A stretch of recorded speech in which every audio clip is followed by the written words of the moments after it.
starting with Prof. Laura Green from the National High Magnetic Field. I mean, you have already got familiar with our topic a bit on Monday, so we are looking forward. So do you want microphone or that's good enough? So I'm not sure what we're doing here, except that let's keep the conversation going. So I'm not going to talk about what I think is the next big thing in quantum sciences. I will say is that some of the great talks that we've seen is that we've talked about quantum computers for decades.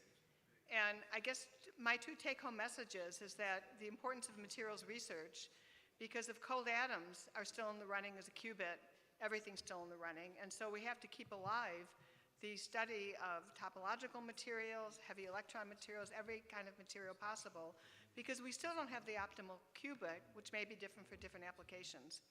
The second thing I want to say is that it has been interpreted that the US Chips Plus Science bill was kind of an anti-collaboration bill with some countries, and that's not it at all. I really want to stress the importance. These are very hard problems, and it's my collaborations with people all over the world that have really helped us crack different problems.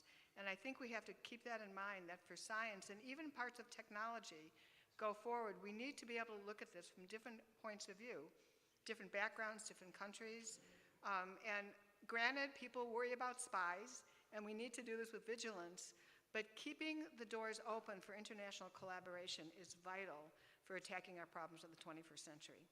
And so we can comment on that. Next. You want to go next? Anybody? They put me first, so I had to say something.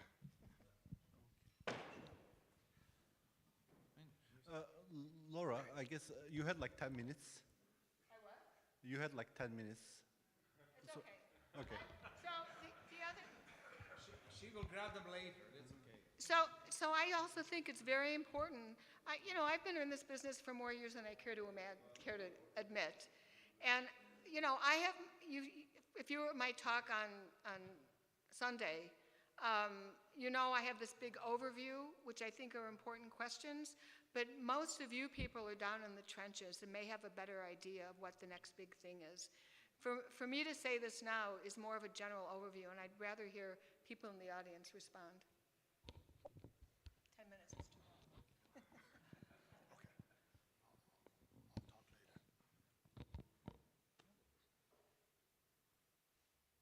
All right. I'm not going to make this difficult. Is it on? Yes. I think I would like to raise the point of education. I'm Dean of Graduate Education in Eindhoven, University of Technology. And in that respect, I think we should spend more and more time on also training our students in quantum engineering. This is something we do already a lot, but I think it needs more and more attention. And this is where I think we should focus on. And in research, there are many, many interesting things that I see coming up in the coming years. I'm very much interested to see what's going on in 2D materials, especially hybrid materials, semiconductors combined with superconductors. I think the atomic precise construction of materials, I think that is coming forward. I had the pleasure to see also the team in Sydney recently and how they actually try at a commercial level to build atomically precise quantum computing devices. I think that's all very, very exciting. So in the field of technology, I see real-world applications more and more. Of course, I'm a semiconductor physicist, so already for years, I tell my students, I'm training you to become quantum engineers. That's a rare job that you can have, but you can become that. But I think, as I started my discussion, I think more and more we need to train quantum technology to our students and really prepare the quantum engineers for the future.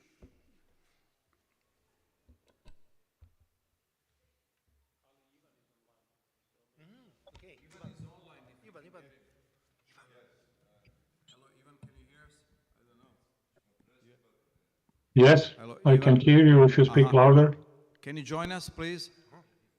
All right. Yes, could you allow me to share the screen, please? The answer is always yes. Just keep going and we'll do what's necessary. Yeah, we are getting your screen now. Good. I think it's happening. Yeah, thank you. Okay, so I didn't know exactly, how the panel is imagined, so I prepared something very brief and actually, I think much more entertaining than what I told you about in my talk. So here is characterize novel quantum materials. Can you hear me?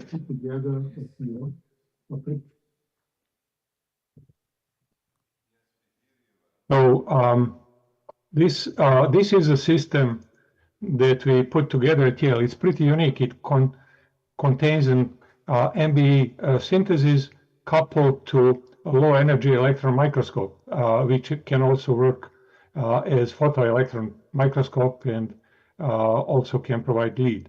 And then there is another chamber coupled by ultra-high vacuum connection to all of that, where we can do in situ cryogenic measurements of transport and magnetic properties. And that's all under UHV, so we can study reactive and air-sensitive materials. So elemental quantum 2D materials are atomically thin and covalently bonded structures formed of a single element or sometimes of a combination of elements. And indeed, the most famous example is graphene that everyone knows about. It's a honeycomb structure of carbon atoms with very strong covalent carbon-carbon bonds that provide graphene high mechanical strength and flexibility. And more interestingly, its electron band structure shows this gapless linear dispersion that makes the charge carrier effectively massless, leading to high conductivity and mobility. But to exploit these fantastic properties, one needs to be able to fabricate large area graphene. Now, borofene is an atomically thin, yes? Borofene is an atomically thin, covalently bonded boron sheet. Can you hear me? Yes. It forms a triangular lattice with some vacancies, which can order in many ways. And this endows borofene with remarkable polymorphism. It can exist in many structures, which is unique for quantum 2D materials. All the others have fixed structures. Now, borofene was predicted to show anisotropic electronic transport, high metallic conductivity, optical transparency, mechanical flexibility, and superconductivity with high temperature, which could be modified by tuning the structure. But to employ these fantastic properties, one needs to master the experimental synthesis of borofene.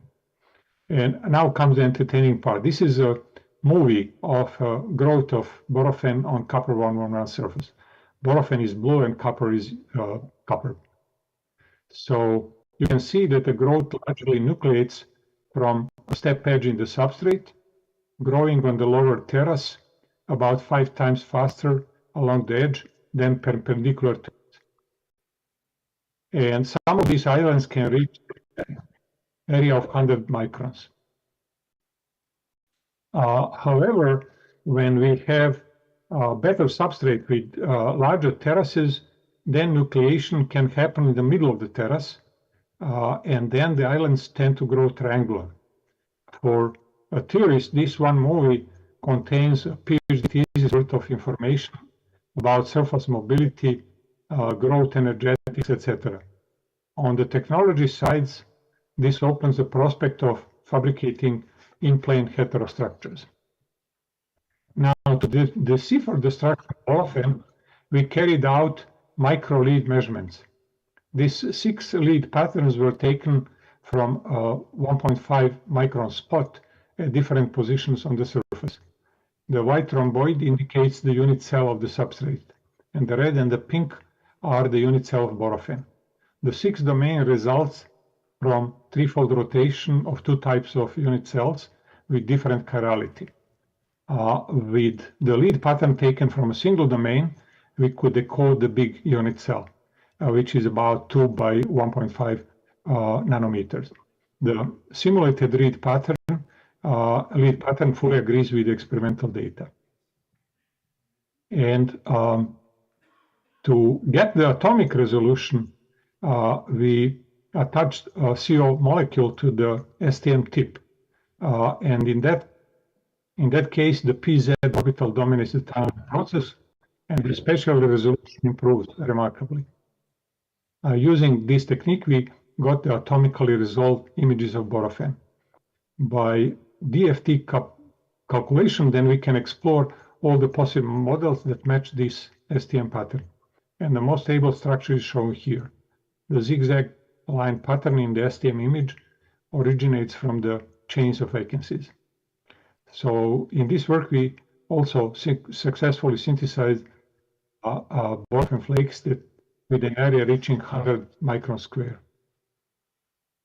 Now, in the initial borophane studies, everyone chose 111 surface because it has the same rotational symmetry as the triangular boron lattice. However, the vacancies in borophane lower the symmetry and give rise to the formation of rotation domains. Now, surfaces with lower symmetry can favor one domain orientation and suppress the formation of domain boundaries. And moreover, incommensurate coordination between borophane and the substrate can reduce their coupling. So with this motivation, we decided to try a copper 100 surface, which has a square lattice. And we discovered that borophane can form on it. And moreover, it was a new phase, new allotrope of borophane. And so we found that the symmetry of the substrate indeed affects the structure of the borophane on top. So to summarize, we have discovered 4 borophane phases on silver 111 surfaces, 2 more on copper 111 and copper 1100. We have grown borophane on nanofilms, nanoscale thick films of copper 111 on top of sapphire, which is an insulator, which is a step towards exfoliation by sacrificing the copper buffer. And we have shown that we can grow borophane even on substrate that have different symmetry, like tetragonal symmetry. Now, what is it good for? Well, so far just for some publicity. But I want to point out that the borophane game has just started, so stay tuned for more to come. Thank you. So, any immediate comments on this one? I have just one question, Ivan, for you. Can you hear me, Ivan? Yes, I just want to We all know this. the state of the art Okay. of molecular epitaxy and everything you're doing. Can you hear me? Yes.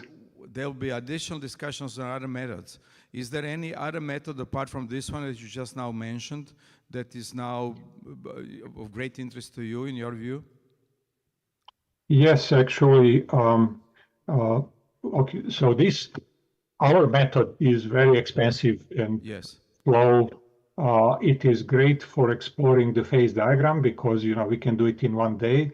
We can watch by limb and the morphology, the growth of the islands. By lead, we can watch the crystal structure, but this is not practical as a manufacturing method if you want to go to the wafer scale and mass production. But there are some groups that are pushing CVD, and with some success, they use borazane as a precursor, and that certainly looks like much cheaper and more scalable technique. It will take, it takes chemists some time, some years to develop the alternative to physical vapor deposition methods. But once they do, you are out of business. Then they can do it much cheaper and much better and on a bigger scale. So CVD is worth looking, and I would say also ALD.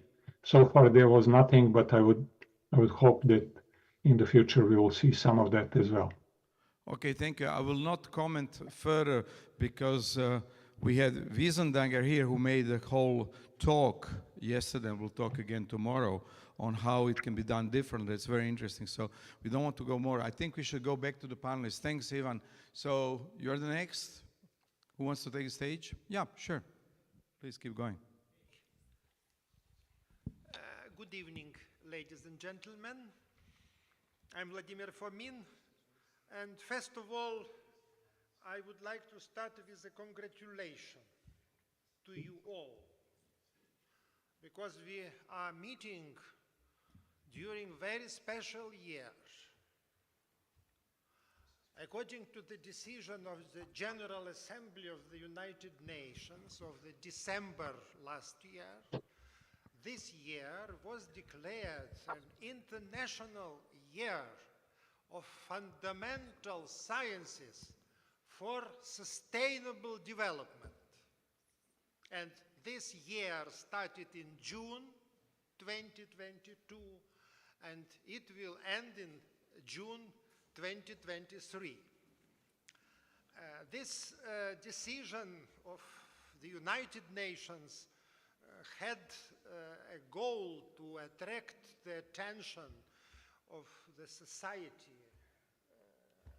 over the whole world to the importance of basic sciences, not only for solving their own problems. Science has their own logics, and its development is mainly determined by these internal logics, but also to attract attention of the broad society to the fact that it is a basic science or basic sciences which in fact are necessary condition for the sustainable development of mankind. I will not bother you with recalling all aspects of sustainable development.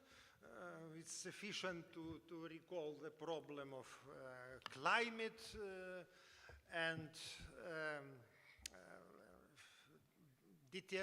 deterioration of the environment, the problem of green energy and clean water, and maintaining the health all over the world. But it's clear for scientists. I think it's not the goal to explain this for scientists, but the problem is to explain it for wider social groups. And I would like to share my experience in the Republic of Moldova, where the Academy established a special platform where scientists not only from that country, but from the whole world, including very prominent scientists, Nobel laureates, provide their opinion on this problem. Why is it needed for the sustainable development? And I think that our conference here in Bodrum is a very clear and a very fascinating example of what fundamental or basic sciences can provide for the society in the nearest future or in a more distant future, but this is a necessary condition for the sustainable development. And taking this into account, I would like to emphasize the scope of this conference and an excellent organization. Sometimes conferences are very wide, and then participants may lose interest to many talks and presentations. Sometimes they are very narrow, and only a few experts in that field can really enjoy and take something from the conference. And this cycle of conferences has, in my opinion, very harmonious combination between these two limits. It's not too broad, and at the same time it's not too specialized. So during the sessions, which we had already during 3 days of this conference, I think you can agree with me, observe a real interest of participants into what is presenting and in discussions, and I am sure it will continue till the end of this conference. And in this sense, I would like to extend my personal appreciation to the organizers of this conference for such a very, very precise selection of the topic and of the topics of sessions which attracted many people from the whole world. So I think when we come back to our countries, we can share this opinion about this conference as a very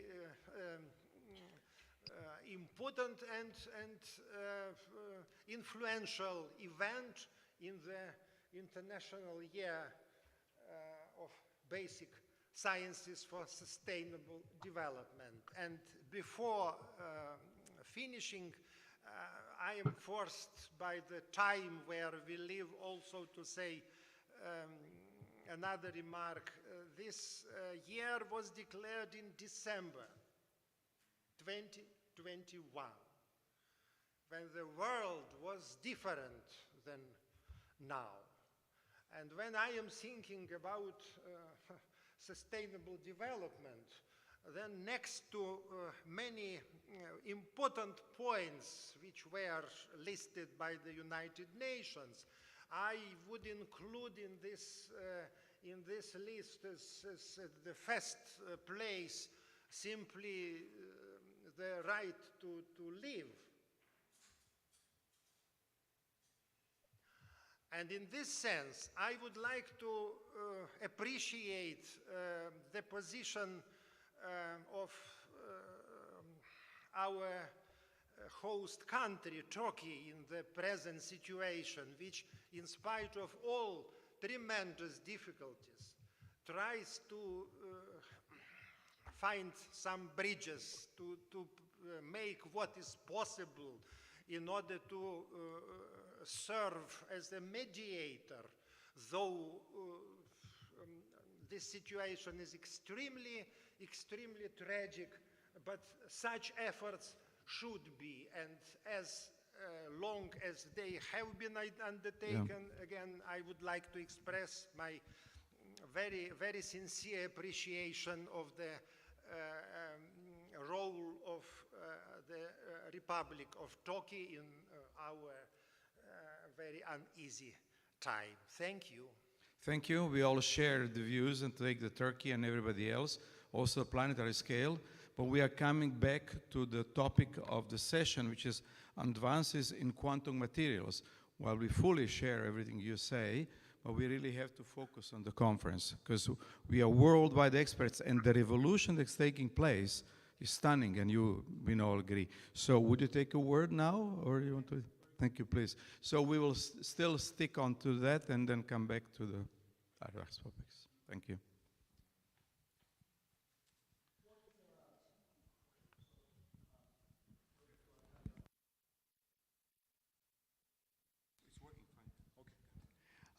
Thank you. First of all, I would like to thank organizers, and especially Ali, to organize such a wonderful gathering here in this beautiful place. I have just realized that I have given some discussions on quantum materials. So I prepared a few slides here. So what I want to say is this. So the quantum revolution is rapidly unfolding.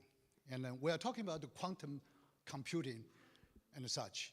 But I think quantum computing or quantum computation is still many decades away from us. I think one of the essential issue here is the quantum materials. So we do not have right quantum materials to underpin the quantum computing. So here, so in the next few minutes, I'd like to talk about quantum, the materials challenges or the solutions for us to tackle all these challenges. So here, this is the few slides that I prepared. I would call it the magnetosynthesis. That is, we synthesize single crystals at a high magnetic field at high temperatures. So we'll talk about this, you see in a minute.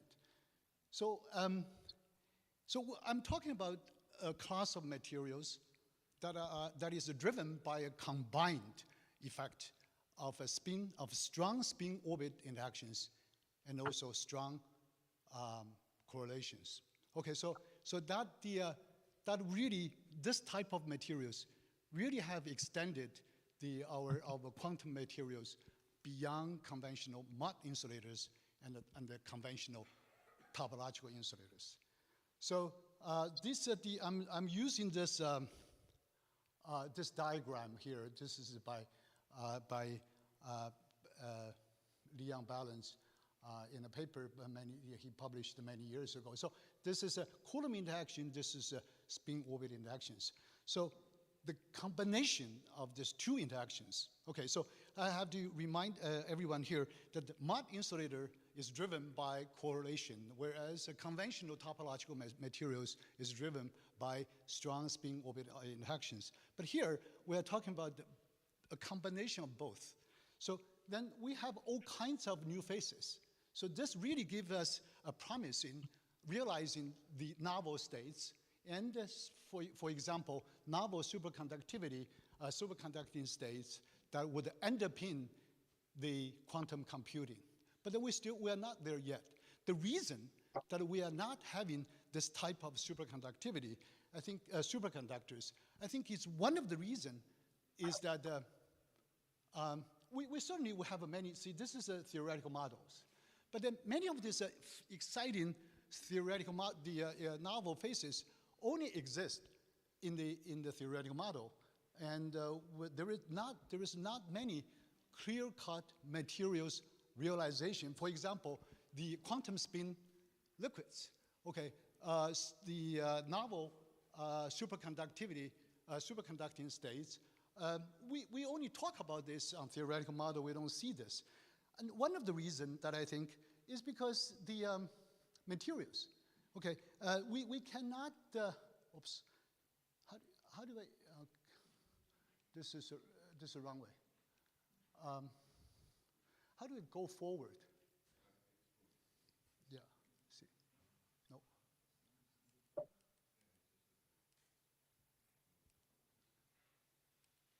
This is go forward. Can you have it? I want to go forward. Yeah.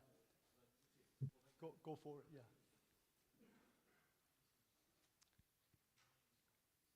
Go forward.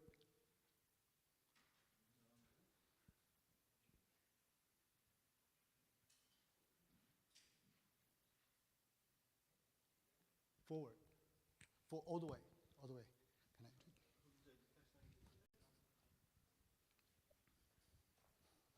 Yeah. Okay. It's not moving? Hmm? It's not, yeah. Go forward. Yeah, okay, good. Okay. So one of the reasons is this, many of these materials, this high Z materials, Z meaning that atomic numbers. So many of these materials actually are intrinsically distorted. And yet, for this type of materials, they're extremely sensitive to distortion, disorder, and such. So, so the persistent failures of realizing of these materials suggest that the new synthesis techniques has to be established in order to overcome this type of problems. So, so I'm proposing here is that we synthesize materials in a magnetic field. So at this point, Laura is from High Magnetic Lab. laboratory, we don't have a high field yet. So we set up this proof of concept setup to see if this type of magnetosynthesis works. So I will show you a few examples, and then I will show you, and if we can establish this in a higher magnetic field, I think we may have it in good place to realize all these exciting predictions, theoretical predictions. So let's move forward, yeah. And so this is the proof of concept setup. So we set up magnetic field. We are growing materials at a very high temperatures, so this way we can edit the crystal structures. So you may wonder how come such a small magnetic energy could make such a huge difference? This is because actually this type of study has been around for many decades, and this is studied by scientists in Soviet Union or now Russia. So in essence, the reason this type of technology works is because the Gibbs free energy difference vanishes near the boundary of different phases, okay, at high temperatures. So then when you apply magnetic field, this is additional magnetic energy would it make huge difference. So I will show you the results here. So and then the other thing is that we are talking about materials with a strong spin orbit interactions. So therefore, very often this type of materials have very large magnetoelastic coupling. So when you apply magnetic field there, and then this magnetoelastic coupling could make a difference. Okay, so this is another advantage of this type of materials where the physics is driven by a combined effect of a strong spin orbit coupling and a strong correlation effect. So, so I only have a few minutes, so if you can move forward, yeah. So let me give you an example here. So this is one of the, and then the next one, yeah, an old way, yeah. So barium, iridium, O3. Barium is a heavy transition metal, and the atomic number is 77. So it has a very strong spin orbit interactions, and at the same time, the system has very strong correlations, okay, or Coulomb interactions. So this is an example. It is non-metallic, and it orders at 180 Kelvin, and the energy gap of this is about the 0.1 electron volts. So this is the crystals, and then this is the structure. And then what happened in this material? What is important is this angle. Okay, this is a trimer. This two corner sharing trimer is actually very crucial. So if you can change this angle even slightly, you can change physical properties very significantly. So this is example here. So we call it the magnetic tailored materials. So we are actually developing this technology. We call it magnetic field tailoring technology. So for those who are not they are traded in the magnetic field, this is the lattice volume. Okay, this is unit cell volume. But then if it is traded in the magnetic field, the volume is much smaller. Okay, so I want to emphasize that so far the magnetic field that we are using is very small, because we are trying to build up a superconducting magnet, but that before we have money, so the only way that we can use magnetic field is permanent magnets, which is about 1.4 Tesla. But then the strength of the magnetic field decays very fast. So really, in the chamber of the furnace, the magnetic field is actually very small. It's about 1,000 Gauss or 0.1 Tesla. So, but then even this small field, the effect is very obvious. So so you can see that here, the transition otherwise is 180, but then if you treat it in the magnetic field, this is a sample, we cooked in the magnetic field, then the transition is 150. So what I want to emphasize here, so the materials that is synthesized in the magnetic field is much more ordered than the materials that is synthesized in normal condition. You can see this is a heat capacity as a function of temperature. This a peak. This peak is an indication of entropy removal. So, so this is something very significant for a magnetic field that is only 0.1 Tesla. But then, of course, we synthesize this in a very high temperature, 1,500 Celsius. And this is the resistivity. You can see the samples that synthesized in normal situation is non-metallic, but then if it is treated in the field, it's metallic. Okay, so next field. So I want to finish this just in the next one. Yeah. Yeah, 1 minute. Yeah, just one. Yeah, all the way to the next page. Leave this all the way. Yeah.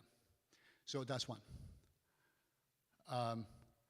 Yeah, no, the other one. Yeah, so this is the one. Strontium-2 uranium-04 has drawn a lot of attention in the last decade. One of the reasons is because it is very similar to cuprates. And there are many predictions that this material should be a superconductor or novel showing novel superconductivity if we dope electrons. And yet the superconductivity has been elusive at this point. So what we did here is that we dope lanthanum, which is electron doping.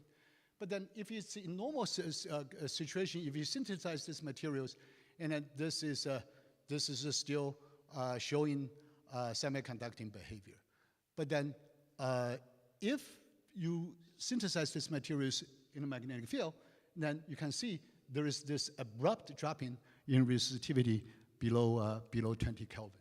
So this is not superconductivity, not superconducting yet, but then this is an indication that the superconductivity may be finally within reach. So what my point here is that the quantum materials synthesis is at the heart of the quantum, we call it the quantum revolution.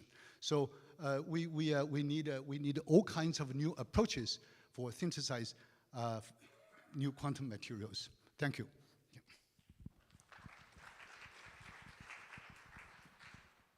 So maybe we can get one quick question if anyone has.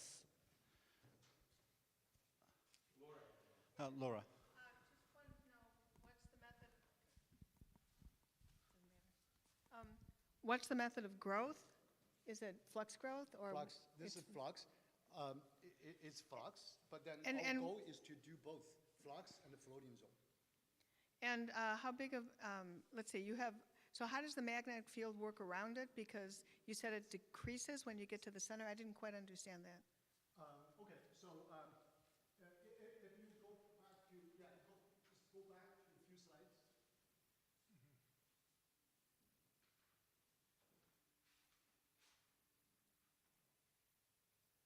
A few more slides.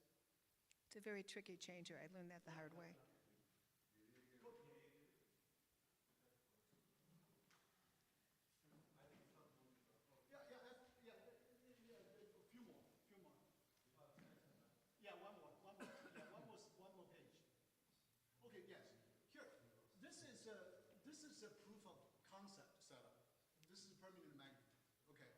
So have you grown these materials? Huh? You have grown these materials? Yeah, this is the materials that the data we Okay, showed. yeah. The sample, yeah.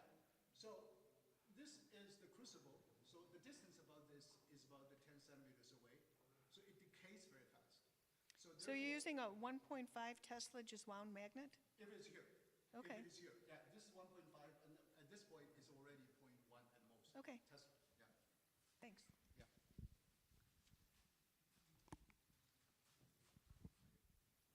so much. Very interesting. Oh, there is one more question from Roland.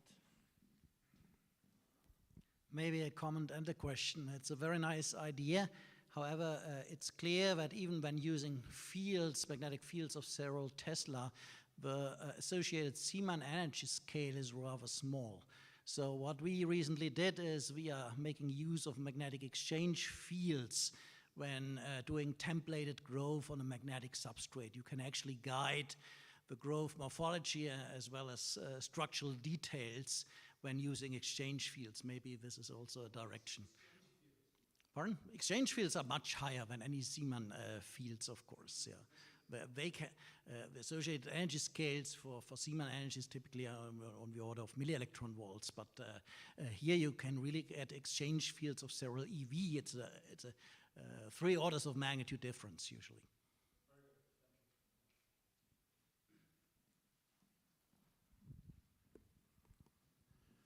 Okay, maybe Neven, now you can. Floor is yours.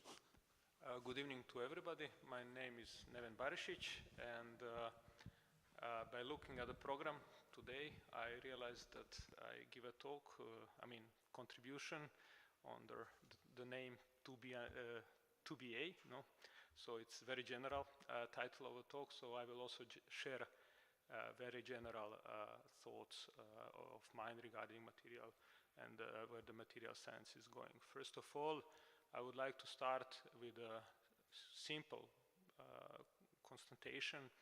I believe all of you will agree that every advanced society in the past, but I also believe in the future, is founded on the material science and attachment to high technologies. And if you look backward, there is a reason why we call our ages of development Stone Age, Bronze Age, Iron Age, Silicon Age, and we'll see what the future will bring. That's the reason why we are also here.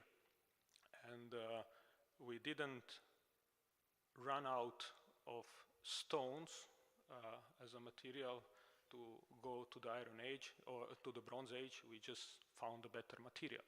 That was the key of the advances. So as I see the questions I find important today, which we should address as serious scientists, is energy, environment, health. And this was already mentioned by the previous speakers.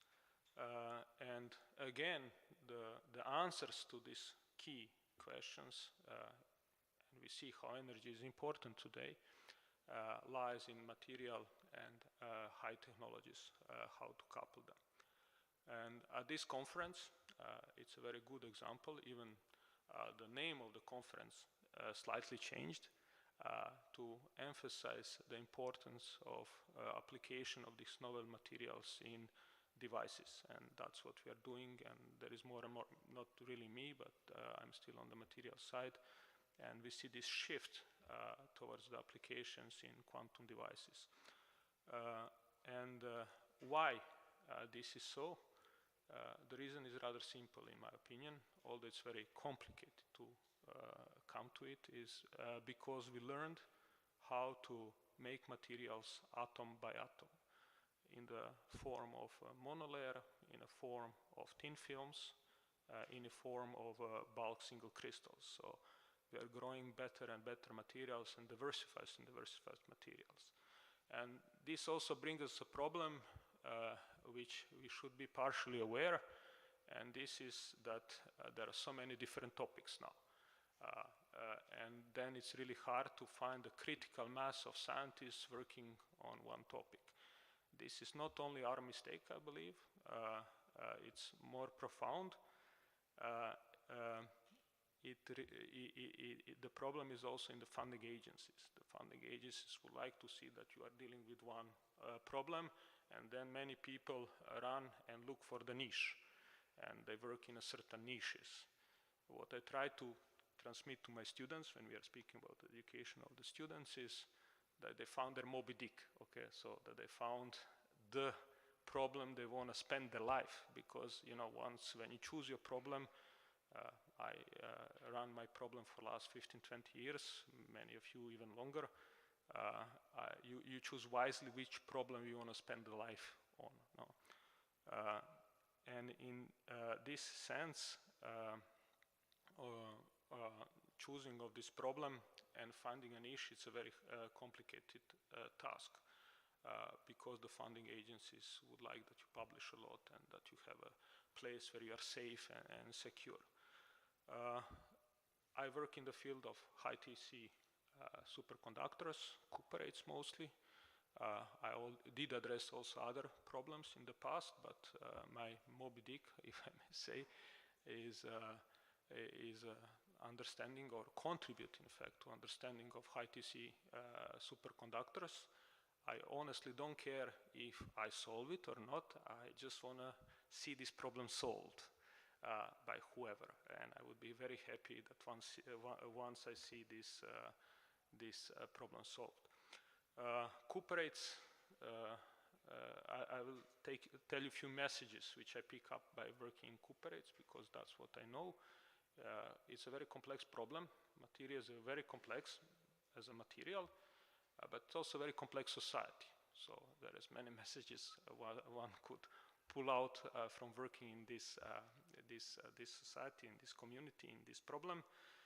And the first issue I picked up and I would like to share with you is that the terminology is exceptionally important.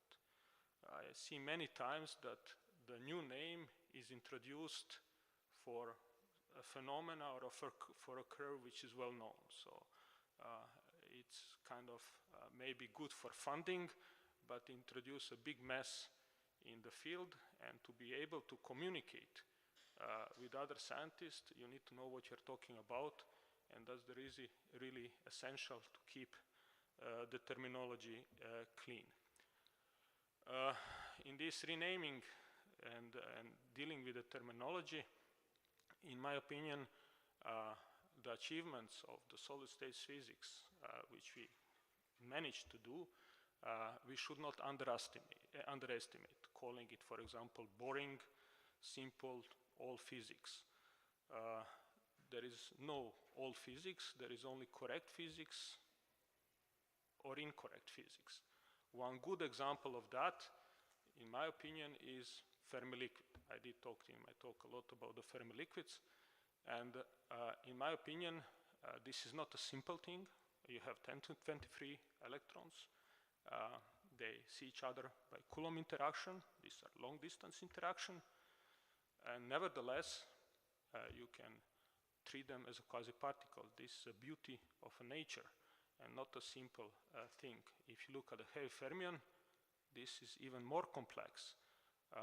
You have very strong interactions, and nevertheless, you can pack everything in effective mass, all this interaction, all the mass, and nevertheless treat your problem in the context of quasi-particles. So again, we should not underestimate the efforts of quantum physics and solid state scientists, brilliant people who were working in this field before us. It's not simple like gravitation is non-simple and similar terms. No. We should grasp the complexity where it is. And in cooperates, in my opinion, and that's what I tried to also say yesterday, but we also heard the talk today, in cooperates at least, the complexity comes from copper and oxygen. So we are not dealing with copper only. So it's a multi-orbital problem, and we should treat it that way, and the whole beauty and the complexity of this material comes exactly from that. Another message is that the crystal lattice matter. There are many tendencies now in my field, at least, to neglect the importance of the lattice, and I don't fully understand it, in particular in the context of this conference, because if I look how much effort we put in making atom by atom high quality materials. If lattice wouldn't matter, then we should not do that. Okay. And finally, since all of this matter, the right question is also what is the role of disorder and local symmetry. This is relevant for cooperates, but if you go to nano, all of this matter also. The question is how your local symmetry, local lattice symmetry will affect your your properties. And at the end, I am for that we use Occam's razors, so not to introduce new entities, but of course, we should not be afraid to introduce those which we really need. But the burden of proof on introducing new entities are on those who are introducing new entities, not on those who are dealing with the old ones. And finally, I would like to say strictly about cooperates, which I'm working extensively. So in cooperates, the superconducting dome always appears between 5 and 25% doping, independently of the material which we are looking. So whatever caused the superconductivity, this must comes from some universalities, okay? Because it comes between 5 and 25% of doping. However, the TC is different in different materials, and this needs to come from material-specific things. And with that, I would like to thank you.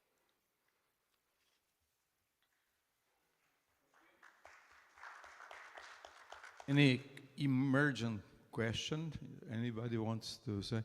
I think we should just get one comment because it touches everybody. Did you say something on the funding? Because we are now kind of like a small tribe as everybody focus on the niche. Yeah. Could you comment on that? Because that we've seen in other conferences as well, right? So, I mean, and Laura can comment, she knows that.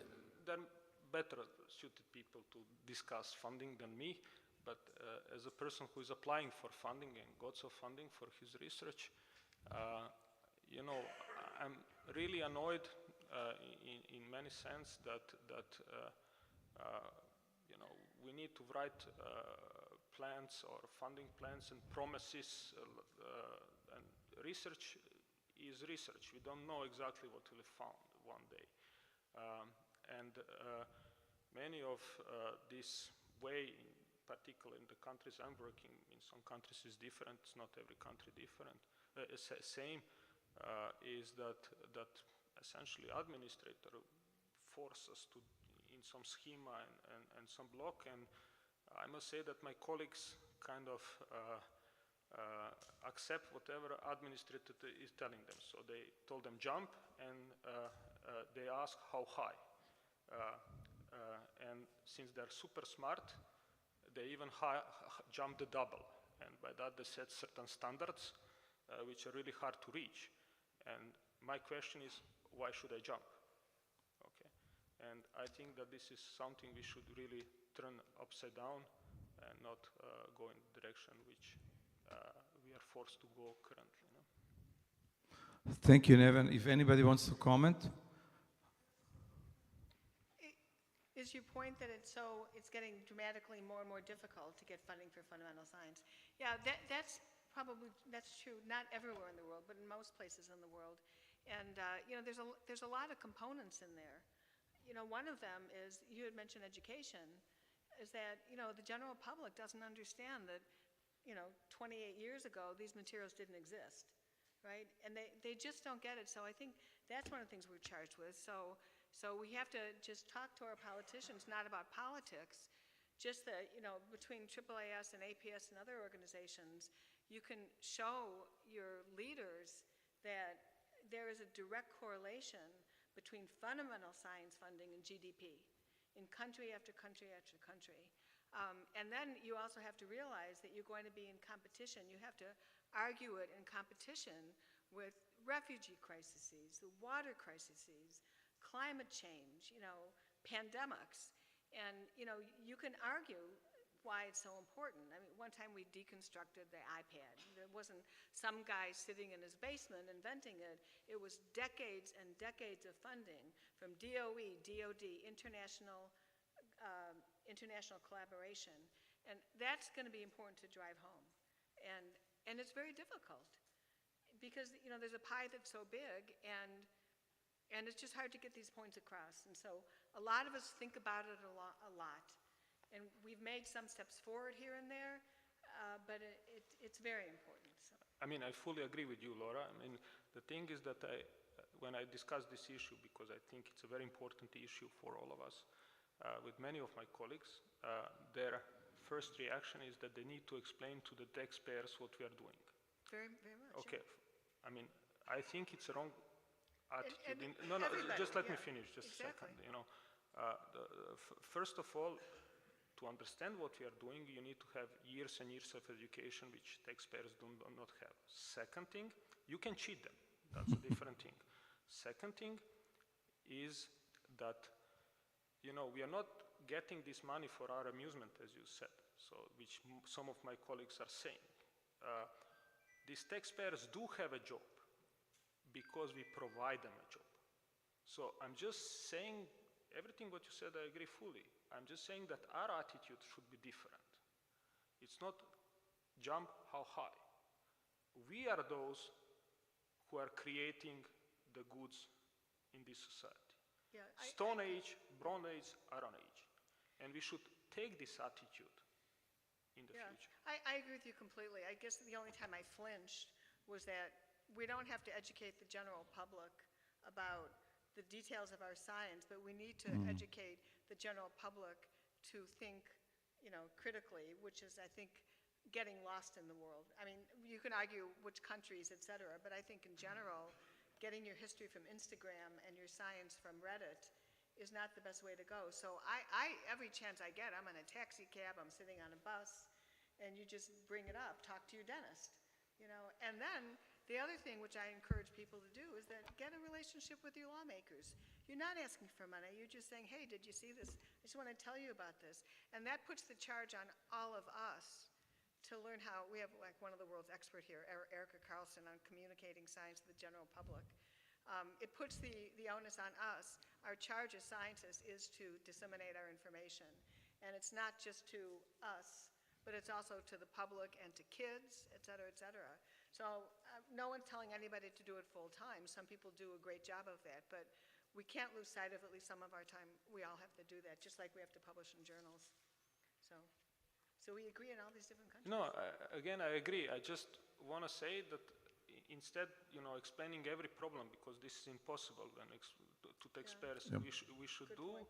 that the experts are experts. We have experts for some reason. These experts are educated for decades, okay? And they're filtered, and it's really hard to get tenured, and it's unbelievable lot of hours of work, and we all know that, you know. So I think it's more important to give the expertise to the experts and say, look, listen to your experts now. And the nicest example is the pandemic. I mean, the discussion about vaccines, no vaccines is hilarious now. You should listen to your experts. We have to go to the, thank you, Neven, because we have still 2 more contributions to be really on time, and Ahmed agrees. Would you like to say your contribution? Just a little discussion, no big deal. I tried to make my point already in the beginning, so... Yeah, but you still can wake us up again. Let me try, because that comes now as a surprise. That comes a bit as a surprise now to speak more about it, because there's already said so many things here at this table. Yeah, what can I add at the moment? Anything you want. Education. Well, education, I talked about that. I think that's very important. And indeed, the general public. And it's really surprising, indeed, when we talk about, say, what happened in the pandemic, and how easy people spread fake news, and how you have to be on the alert as expert to indeed come with the right story and to be honest and try to convey that to the people. I find it very difficult, to be honest, because it comes out of a lot of anger, I think, in the society that's there. But maybe we should not talk about that here at the moment. We should talk about what materials that we need. Well, let me challenge you on that one. I'll yeah, challenge please everybody challenge me. here. I like that more. Yeah. No, we'll come in the moment.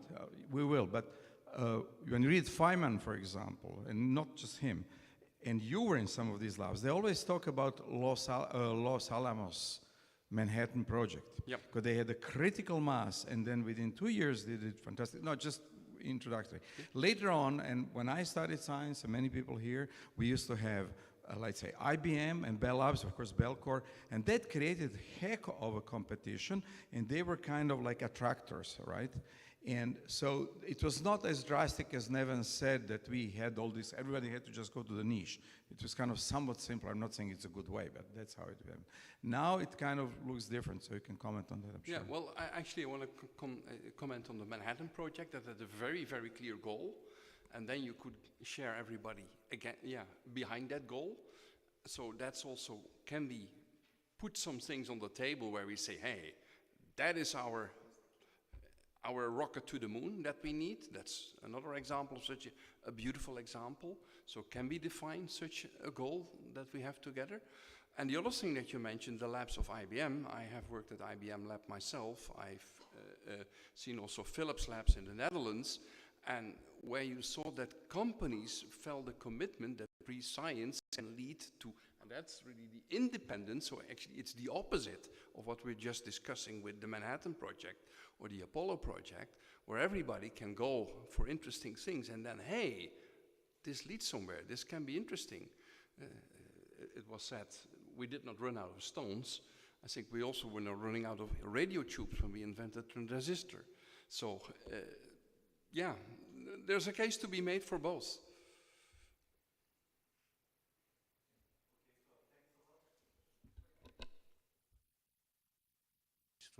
Yeah, so thanks a lot. I think it was a very long day and all of us tired. I think Ali is the most tired.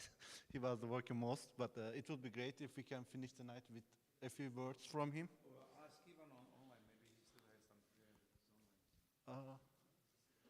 The Zoom is still available?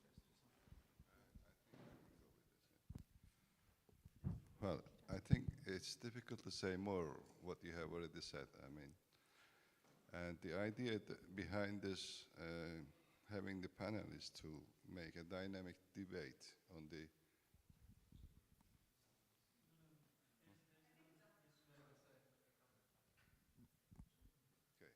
Can I ask a question of the panel? Is that okay? Thanks for the nod, Laura. So as Laura was mentioning, I aspire to communicate our field to the general public. So with this set of world-renowned experts here, I have two questions for you. One, what is your definition of quantum materials that I can tell the general public, that I can tell a lay audience that they can understand? And number two, can you give me an example of a material that's not a quantum material according to your definition? And I don't mean this to be devil's advocate. I genuinely want to know how can I best communicate what we do to the general public. I think the clearest example that I can give is what I tell my students in the classroom. When you make a quantum well, and by controlling the thickness of the quantum well, I'm using a quantum effect to determine what the emission wavelength is. So directly using a quantum effect to make a property is what I call a quantum material.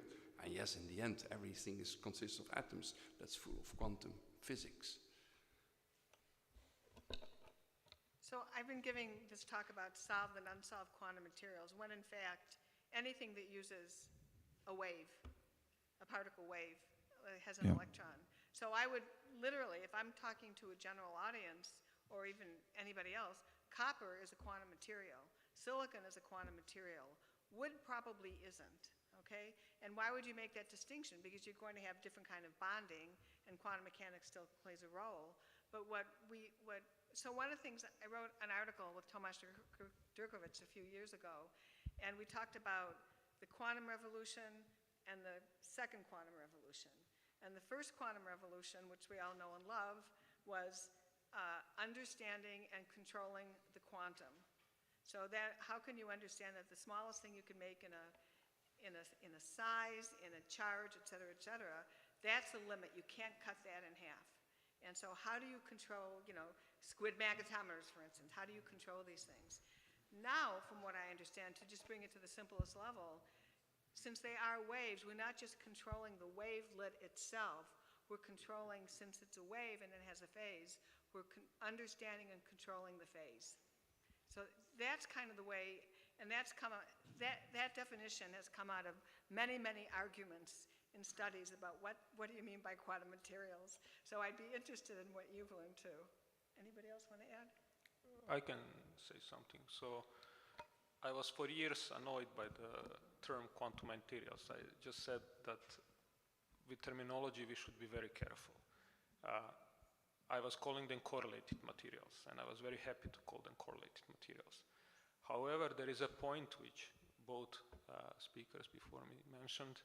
I kind of start to agree with the quantum materials, because that's the materials, when you apply them in the devices, you use the quantum effect to produce something. And in this sense, this term then has a sense.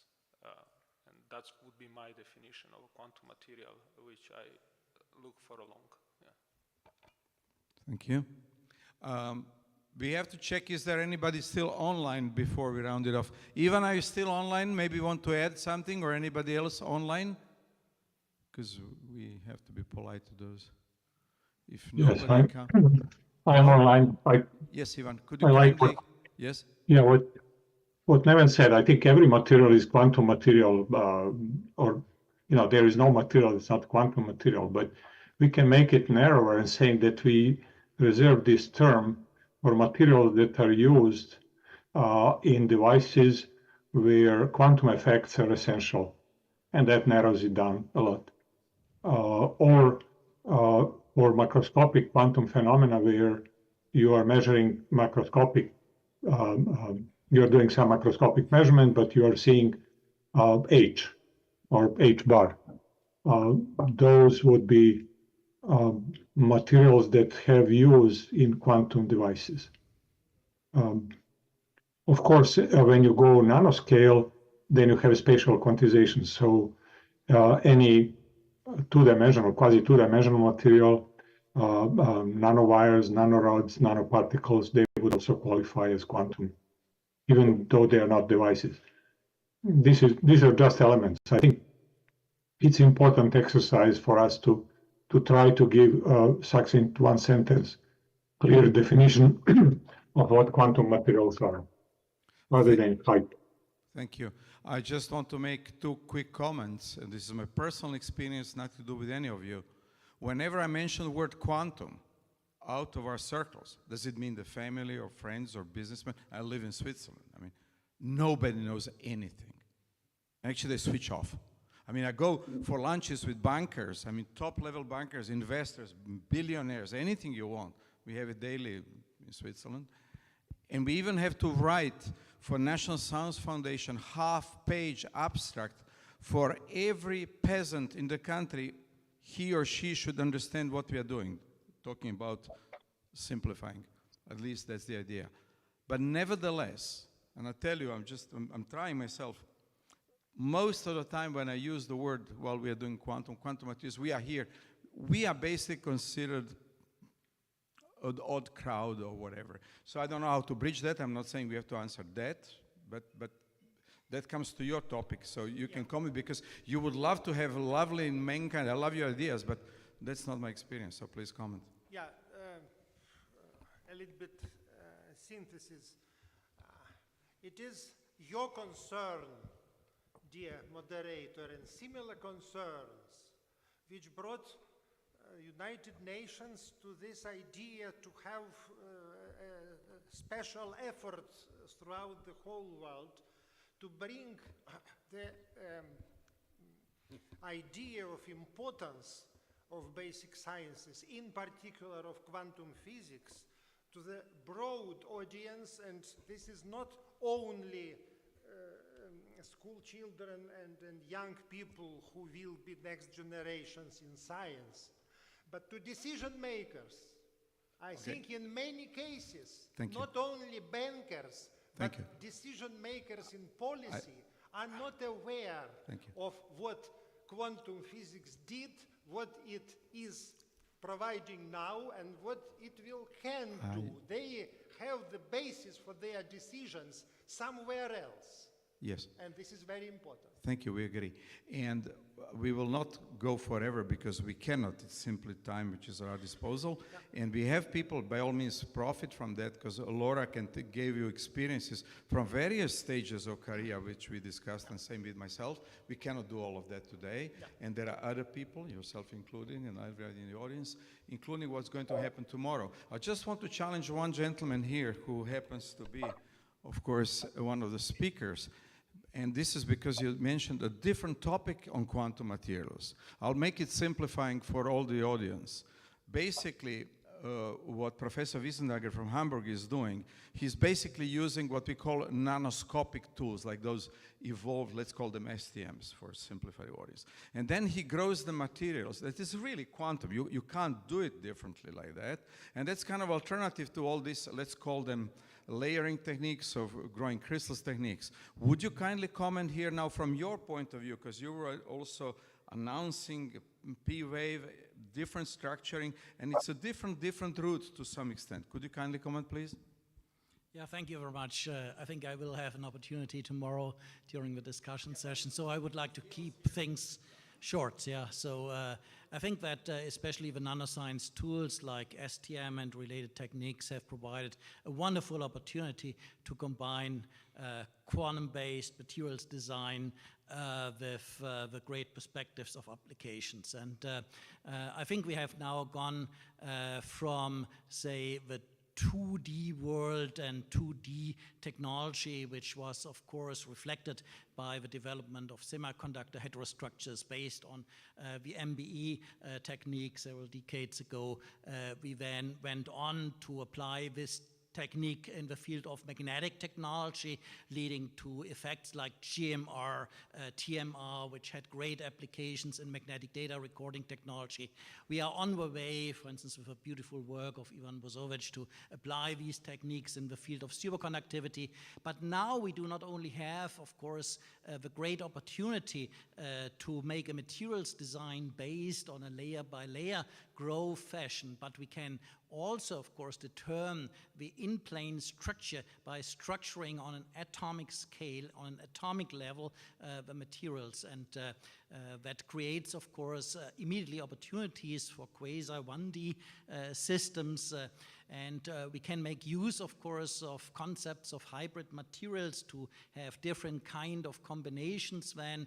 So it's a wonderful world which we can now design atom by atom. So the logo which we have for our group is really shaping the future atom by atom, not layer by layer. Thanks, but two questions, because I followed Ivan like kind of from kindergarten, so to speak. How many years do you see when you are going to be kind of mature field? Because you've demonstrated, we all agree with you. So it's going to be 10 years, 15 years, 5? I mean, how long it will take to bring it to kind of genuinely materials discussion? Because the method, yes, we agree. Is there kind of scale that you envisage? Yeah, I mean, the technique of single atom manipulation has been pioneered first by Don Eigler in the early 90s. We have applied this to the field of magnetic nanostructures and most recently to magnet superconductor hybrid systems. I think every day we see new applications of this wonderful opportunity to design materials on the atomic level. And it's not that one can say, okay, this is 10 years ahead, but simultaneously we make great progress on the fundamental level, but simultaneously, of course, also immediately applications come to mind. And I think this goes always side by side. There is not an era where we just do a fundamental science and then 10 years later there are the applications. That goes usually side by side. We always have to make progress, of course, in both directions. And to make also a short comment on what have been said, I mean, applications can be sometimes society-driven, but of course for many important developments in the past, like cars, there was not a society-driven development of cars. People would still use horses if that should have been society-driven. Or take the example of mobile phones, that was not society-driven. You can give hundreds of examples of this kind, It was never society-driven, so it's a completely false way of politics, I mean, to define what research has to be, what scientists should do. Scientists should define by themselves what could be, of course, the perspectives for the future, and that is never defined by society. Thank you very much. We have to round it off gradually. Yes, you'll be given the word. I just first have to provoke Ahmed, because he just moved to Singapore. I guess you will not to comment as yet on Singapore, but I still have to ask you that one. About the Singapore, because it's a very wealthy place. Okay, so indeed, I know the place very well. I have done my PhD there before I moved to Switzerland and then UK. So indeed, I moved to Singapore with an important grant. It's called NRI Fellow, and the title of my proposal was Quantum Materials for Unconventional Spin Transport. So there is a huge investment in Singapore, especially for the quantum materials. And then we have also a dedicated center for quantum technologies. And all of them are very well funded, and they have really also trying to attract the people from top universities, MIT, Harvard, etc. So I do believe that these investments will pay off, and yeah, they're very active. Thank you. I said the first day, we'll come in a moment. I said the first day, that's not my information, somebody told us Hefei University, which is just between Beijing and Shanghai, invested 11 billion in the campus for quantum computing and related stuff. Hefei in China. So there is things happening. So you want, please do word. I just want to follow up your comments that when you are talking to bankers, they don't know what is the quantum materials. I would just point out to them that the reason that we have GPS or we have a Google map or Apple map is precisely the result of quantum studies. That is because of the atomic clock. So, yeah, so this I would point out to that. Well, we fully agree, but at the last conference we already discussed it. I mean, you cannot come to every conference, so actually we won't bother you with that. We appreciate it, we agree, and all that. So we now have to go. There is somebody here who asked for a question, please. Yeah, actually, this is a question and also comment. So I would like to go to Professor Baristic comment. So, well, it's really difficult to get grants in high temperature superconductors, but actually it's kind of understable because it was discovered 35 years ago. I grew up in Professor Robert Cava's lab, so as you can imagine, my obsession is superconductivity, and I hope you agree that the superconductors are quantum materials. So I would like to actually ask your honest opinion about high temperature superconductors, but room temperature superconductors, because I teach students and I want to tell them, is it really another milestone or not? Are we waiting for a new revolution or not? So could you please comment it? Yeah, so first of all, I mean, I'm writing grants on high TCs, and I'm a ERC awardee, so on the high TCs. And when I first applied, I failed, of course, and one member of the committee was telling me, look, you know, drop this topic, you will never get a grant on high TCs.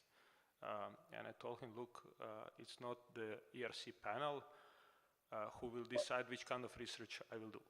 So for me, this is clear. I don't care about these things. I think that, and then in the second passage, I spent the first paragraph of the proposal writing the following, more or less. I will try to be very short. I said high TC problem is one of the most problem in the solid state physics, and it's not solved. Is there anything more important than solving this problem? Okay, and I got a grant. I am one of the rare people, nevertheless, who got a grant on high TC. Room temperature, I mean, we do have evidence that it's already achieved in sulfides, hydrates. But, you know, if I look cuprates, TC is 150, which is half-wave to the room temperature.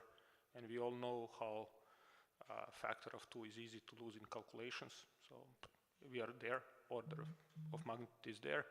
And if I look at the energy scale, that's a more physicist answer. Energy scales involved in the superconductivity in Cooper, it's charge transfer gap is 2 electron volts. Hubbard U is 10, bandwidth is 1 electron volt. This is way above the room temperature. Thank you. We have Ali in the moment, but I think we have to provoke Valerie because he was very quiet today. And you made in your talk, of course, some pretty precise comments as well. And you were talking, let me just remind you, of the history, how it all emerged, basically in the early days, how we went to quantum fluids and how the theory evolved, and now that you can even, in the particular context of a companies, can go in a very subtle way how to look, for example, in ferroelectrics and arrangement things. Is there any comment would you like to add to discussion, please?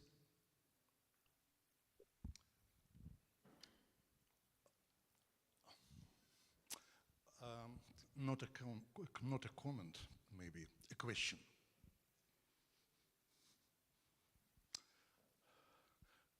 In 1937, in Kapitsa Institute, young guy, his name he's passed away, unfortunately, Alexander Shalnikov, made a film which was a thickness of 3 nanometers. He didn't know the words quantum science.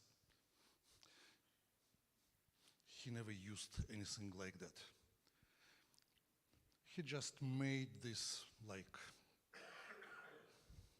without great concepts and without great consideration, the film 3 nanometers thick, and he discovered for the first time that, okay, for example, disorder can significantly reduce transition temperature.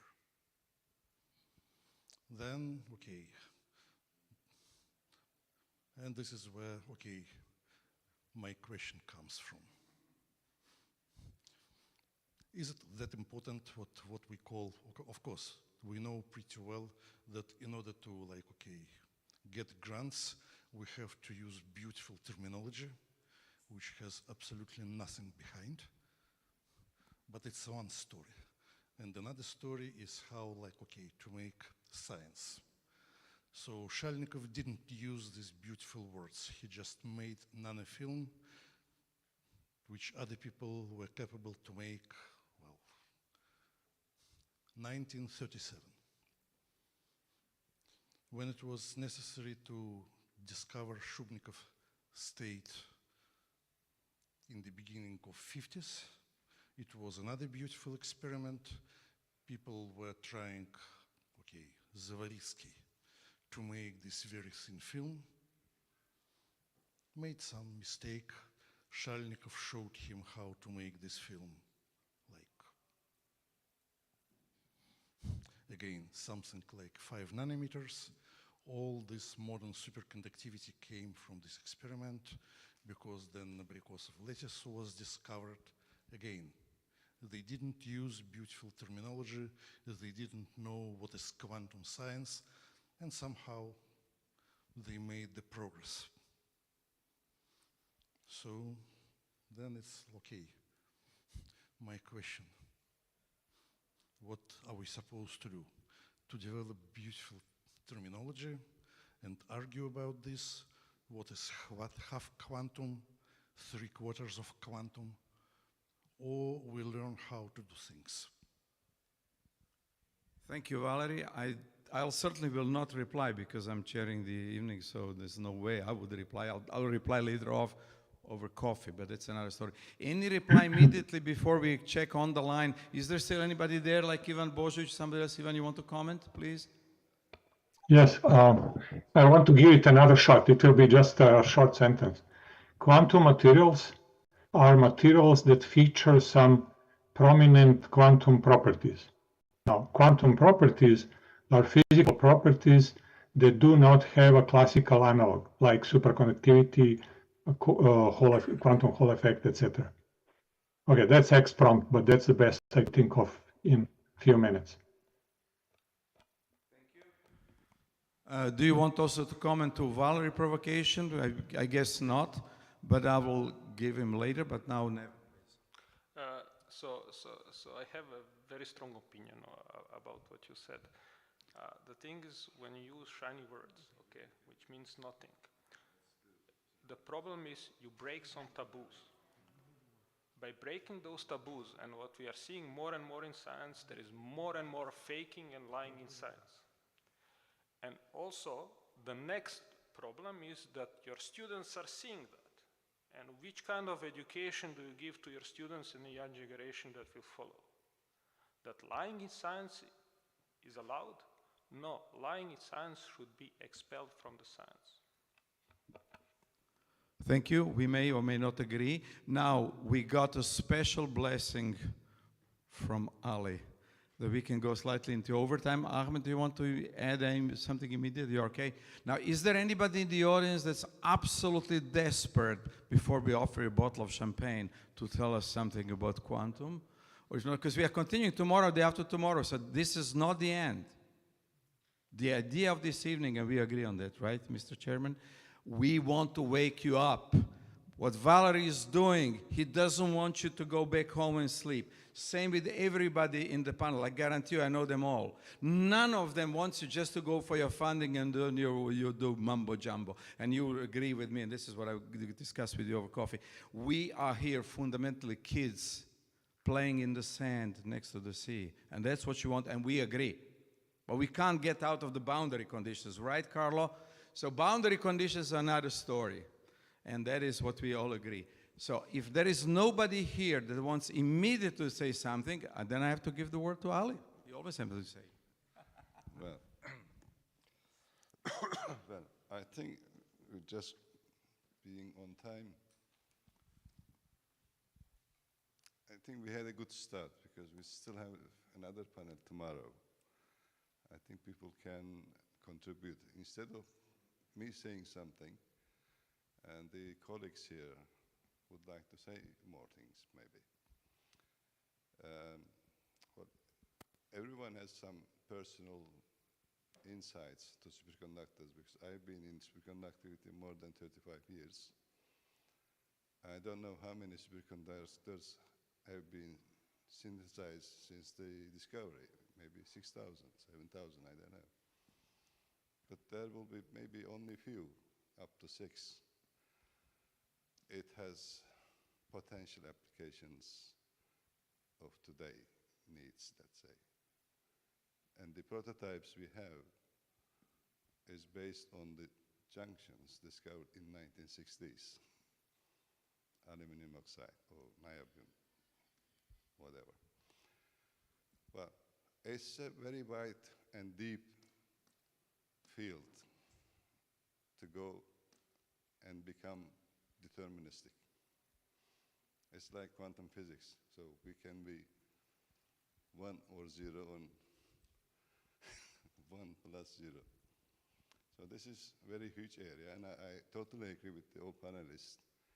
And education is a must from the high schools. I mean, so every country cannot have its own education system in positive sciences. So positive science is not dependent on geography. It's common.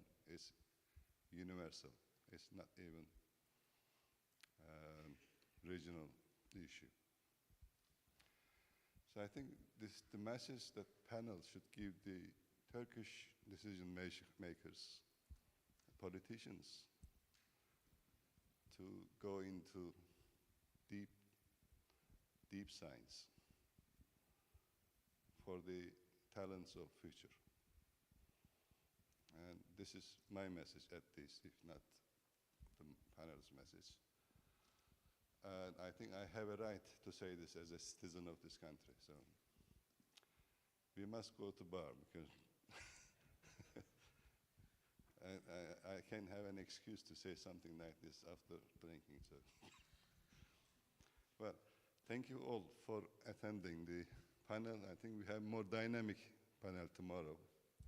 This is an initial. And if there is some other things to be addressed by the panelists and some other colleagues, so I am done. But yeah, okay. I just have a thought for tomorrow, for the next days, if you allow me to. This was a panel on quantum materials, basically. And we have seen excellent techniques like what Professor Wiesendanger showed, and other techniques, what Ivan Bosovic does. But I think we should think about something which is very important. If any technology breakthrough is going to take place, there has to be what is called a scale up of any technique. And so I just leave the thought there. You know, this is a really important topic. Yeah, I just briefly spoke with Ahmed and we agree because let's be all fair. I will not close the session without everybody here giving a friendly hand and applause to the organizers, because I'm all for the freedom, I'm all for everything we say. But ladies and gentlemen, there was a real bunch of people, it's not just Ali himself only.